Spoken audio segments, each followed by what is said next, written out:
Welcome to The Explainer. Today, we're going to break down a really core business idea: how companies figure out the price of their biggest assets, like a massive new factory, and then track how its value changes over time. So let's just jump right into the big question. It seems almost impossible, right? You've got tons of materials, all these different workers, months and months of work. How does all of that get boiled down to just one number on a financial statement? Well, we're going to figure that out together. All right, to get to that answer, we first need to get our heads around a key idea in accounting called capitalization. This is basically the rule book that lets us build up that initial value for our factory. So, that's the textbook definition. But what does it actually mean? Well, in the real world, it means accountants have to make a choice for every single dollar the company spends. They have to ask, does this cost help build the factory and its value, or is it just a regular, everyday cost of doing business? One gets added to the factory's price tag, the other just gets marked down as an expense for the month. Okay, let's make this super clear. Costs you capitalize, those are the absolute must-haves. We're talking the steel, the concrete, the paychecks for the construction workers. They're all directly tied to getting that factory up and running. But a cost you expense? That's something like the big party they throw for the grand opening. I mean, sure, it's related to the factory, but it doesn't add a single brick to the wall or make it run better. It's just a one-time business expense, not a part of the asset itself. So, now that we know the rules, let's actually start building our factory's initial value. We're going to stack up all those capitalized costs one by one. First up, and this is the big one, the raw materials. That's almost $6.1 million for every single thing, every brick, every wire, every window that goes into the physical building. Of course, a building doesn't build itself. So next, we add in the $1.4 million in salaries paid out to the construction teams who are actually on site putting it all together.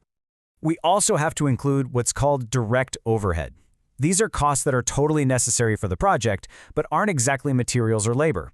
Think about things like the cost of electricity to run the power tools on site, or the rent for the project manager's temporary office. Okay, now this is where things get really interesting. Some costs are kind of special. For example, if the company took out a loan to build the factory, the interest they pay on that loan actually gets added to the factory's value.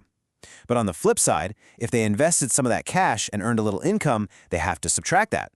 And get this is the really wild part. They even have to estimate how much it will cost to tear the factory down decades from now and add that to the cost today. That's the decommissioning provision. It's basically a way to make sure a company plans for the cleanup right from the very beginning. And boom, there it is. We've added up all the direct costs, we've made those special adjustments, and we have our first big answer. The total starting cost of this factory as it appears on the company's books is just a hair over $19.9 million. But wait, the story is far from over. It doesn't just stop the day the construction crew packs up. Now we're going to look at how this value changes over time, because an asset's value is never set in stone. The best way to wrap your head around this is with something we all get. You know that feeling when you unbox a brand new smartphone? At that moment, it's worth the most it will ever be. From then on, every day you use it, it loses a tiny bit of value. Well, a giant factory works on the exact same principle, just on a much, much bigger scale. And this whole official process of accounting for that wear and tear, that slow drop in value over time, it's got a name, of course. It's called depreciation. It's just the systematic way accountants spread the factory's cost over all the years it's expected to be useful. So the big question is, how do accountants actually put a number on that? How do you figure out the cost of, say, 4 months of wear and tear for a brand new multi-million-dollar building? Well, lucky for us, it's not just a wild guess. There's a clear 3-step recipe they follow to get a very precise number.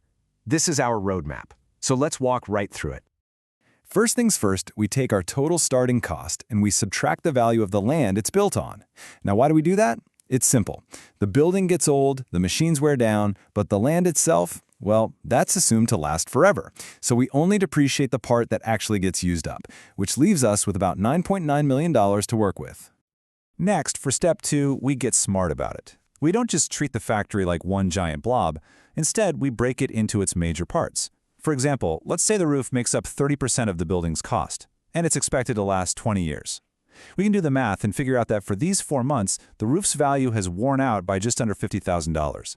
And then we do the exact same thing for the rest of the building. The main structure is tougher, so it's got a 40-year life and makes up the other 70% of the cost. The logic is identical. We spread that cost over its longer lifespan, which for these 4 months comes out to about $58,000 in wear and tear. Finally, step 3 is the easy part. We just add the depreciation from the different pieces together. The roof's depreciation plus the main building's depreciation gives us a grand total of about $107,000 of value lost for this specific period. And now we've made it to the home stretch. We're ready to put it all together and find out the factory's current value, what accountants would call its carrying amount, on the balance sheet. The formula here is as simple as it gets. You just take the price you started with, that initial cost we figured out, and you subtract the value that's been used up so far through all that wear and tear. And there you have it. We started at $19.9 million, we subtracted that $107,000 in depreciation, and we land on our final answer. After 4 months of being up and running, the official value of the factory on the company's books is just over $19.8 million.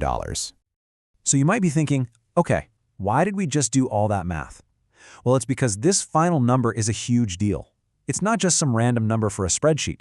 It gives everyone, from the CEO to the investors, a clear, reliable snapshot of what that asset is really worth at any given time.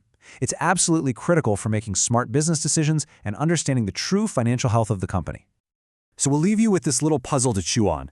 This whole process really shows that value isn't some fixed, permanent number. It's a story that's constantly changing. And if the value of a company's biggest, most solid assets is always in flux, what does that tell you about what a company is truly worth?